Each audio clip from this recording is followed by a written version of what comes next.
How's it going, everyone? It's your boy Dak908, aka the Dig Dug himself, and ladies and gents, we're back again with some more Monster Hunter World, and thank God it's so here.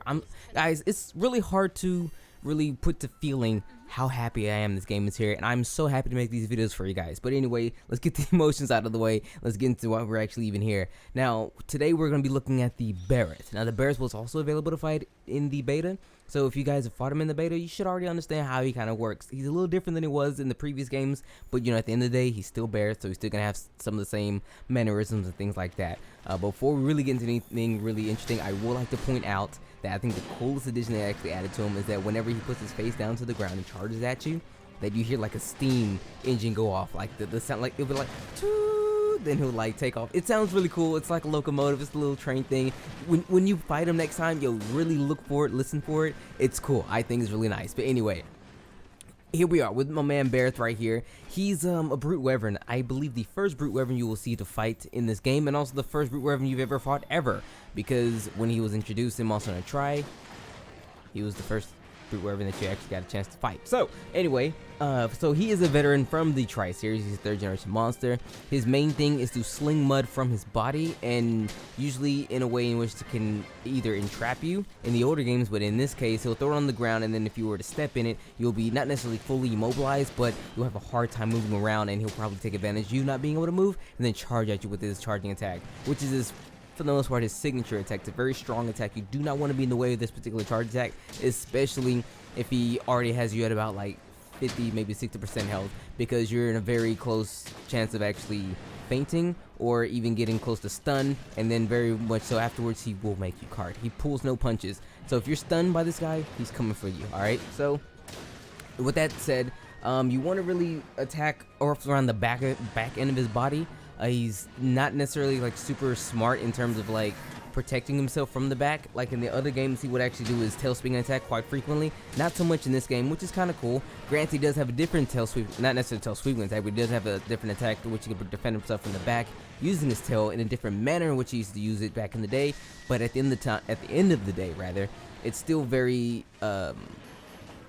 it's still a very good tactic to attack from either his side or his back, because you do not want to see him in his face, because one, his head is very heavily armored. You almost always bounce if you try to attack him head on from the face, so you definitely want to attack from the sides and things like that. Be wary, like I said, of the charge attack, because his ultimate attack, when he gets very mad, you will take him a little less time to charge and then actually just come at you with greater force. But him doing so, you can actually utilize this to your advantage. There are certain locations in this map where if he were to charge and run into, he will actually knock himself out. So like there's this rock that's standing right next to me over here, like in the picture you can kind of see. If he were to charge and hit that rock, he will knock himself out. This is new, because in the older games, it didn't matter what he ran into, he plowed it right over. So if you're in a pinch, try to get him to run into things so that we can potentially knock himself out. Okay, so with that being said, I will tell you this, his gear is actually not that bad. I mean, I like it. I've always kind of liked the Barroth gear simply because it was just a fun kind of gear to have. It was really cool and it looked nice. And in this game, because I am a lancer, I love to lance, things like that, we all know that, it was the first armor to give me my favorite skill, guard. But before we get to guard, we must first look at stun resistance, because apparently in my opinion, stun is the new meta, because to recover from stun takes a lot longer than it used to back in the day. Regardless, here we go. Stun resistance reduces the duration of stun by 30%. As it gets further down the line, it completely negates it altogether. So that's actually a really good skill to have, especially earlier on when, so let's say you're probably still kind of coming to grips with the monster and it's still like really putting Mac on you and you're getting stunned more frequently. Well, this will help you get out of that stun a little faster. Next skill we have is muck resistance. Now this skill is a skill that's not necessarily a very useful skill. It's only useful for 2 monsters. The other one I will not spoil for you just yet, but it's only useful for 2 monsters because they're the only 2 monsters that even has the means to immobilize you in the way in which Barroth does when he throws his mud. So I mean, this skill is kind of a throwaway kind of thing. I mean, if you were to complete his armor the way in which I do, I like to make sure I have all the parts first, then make all the armor in total. This skill is almost practically useless to you. However, if you are going to grind this guy and the muck is getting on your nerves, I would totally try to actually make these waste parts so that way you can have this resistance to the muck, so that way if he do hit you with the mud, you can kind of walk out of it a little bit easier. So I mean, there's that. Stamina Thief. Now for people who like to use weapons like the hammer, the hunting horn, in lesser cases the gray sword, and I guess in greater cases now the charge blade, Stamina Thief will actually drain will increase the amount of attacks that oh my gosh, I can't talk today. The monster will get tired quicker. Okay, so whenever you see a monster stop moving, salivating at the mouth, he's exhausted. When you use blunt weapons actually increase the speed in which monsters get more exhausted, more so than blade weapons, so to speak. So, like I said, if you use a hammer, things like that, things that actually use impact damage, Stamina Thief will increase the exhaustion rate of that monster, so that's actually a really decent skill. Very nice once you get to the later levels because you'll probably make a monster get tired a lot quicker.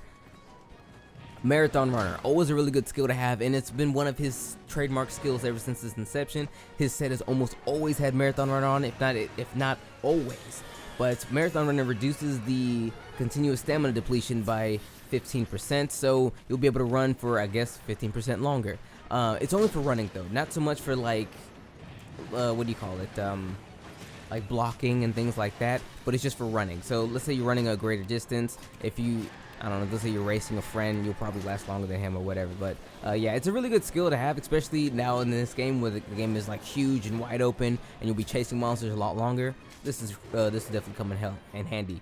And lastly, we have Guard. Now, Guard has 5 tiers, and the first tier is so small that you don't even really realize it. And trust me, I should know, I've been using this set for quite some time, and you kind of hardly notice it. I mean, you do to an extent once you take it away, but it's not that big of a deal. Regardless, Guard gives you the ability to decrease the impact of attacks. What that means is whenever you block an attack, there's what we know as pushback. What Guard does is it reduces the amount of pushback. Now, granted, once you get to the later levels, almost no matter the attack, I have yet to actually get to the later levels as I speak, but usually an attack that would normally hit you and push you way back, maybe even deplete some of your health because it's such a strong attack, it will not happen. You will retain your health and you won't slide. You'll stay right in your position, and you'll guard more effectively. It's a very useful skill, especially for people who like to use lance or gun lance, things like that, like myself. So I always try to get this ability. Also, in the later levels, it reduces the rate in which the stamina gets depleted once you guard an attack, because every time you block an attack, it takes stamina away. So once you get to the later levels, it'll take less stamina, which is really good because that's kind of what it does. And it's also it also like doubles as a particular skill that we will talk about later, but in a different video, and that skill is actually called Constitution, but he doesn't have the skill, so we're not going to talk about it. But that's for the most part his armor. Now his weapons, as I'm talking a lot about this stuff here, I'm pretty sure you guys want to see the gameplay, but his weapons are not so great. I mean, they're okay, but usually what they do is they give you a negative set to affinity, usually around the ballpark of -20. But because of that, the attack on his weapons is actually really nice. So if you're really looking for that kind of thing, if you really like to use high attack weapons, and don't really care too much about the affinity, then not Diablos, him too, but we'll talk about him much later. But Barroth is, he should be right in your ballpark, because I mean that's usually his thing. Granted, I mean his weapons aren't like the greatest or even like the worst weapons. I just kind of feel as if you're gonna give my man negative affinity and some good attack, at least give him a little bit better sharpness. Because I mean, as it stands, his sharpness on his weapons aren't even really that good either. But you kind of, you mix and match, you kind of get what you get out of it. But like I said, it's really not that bad. It's totally useful. I use his gun lance all the time. You're gonna see me use his gun lance in the next video, and actually after this video, after that next video, I actually use it a lot more frequently afterwards. But so it's not that big of a deal, especially in this game for whatever reason. Probably because the gun lance. I'm speaking of the gun lance because I have the experience of it. It does a lot of damage regardless, so you don't really feel the negative affinity too much. But granted, if you don't know what negative affinity is, I will explain to you briefly. Negative affinity is when you have a chance to do even less damage than before. Positive affinity is like your critical hit, so you do more damage than before, but negative is the opposite. It's not that big of a deal unless you get to like around the ballpark of like maybe -30, 35, because I mean that's almost 1/3 of all your hits are going to do less damage, roughly, sometimes. But it's all in the percentages. But as it stands, it's pretty much his gear and things like that. I mean, it's some pretty solid stuff. I love his armor. It's some very good armor to actually have early on, especially in terms of defense. You can also upgrade it so that way it's even a little bit better for you. But because I use lance and things like that so much, I actually use his armor for a very long time.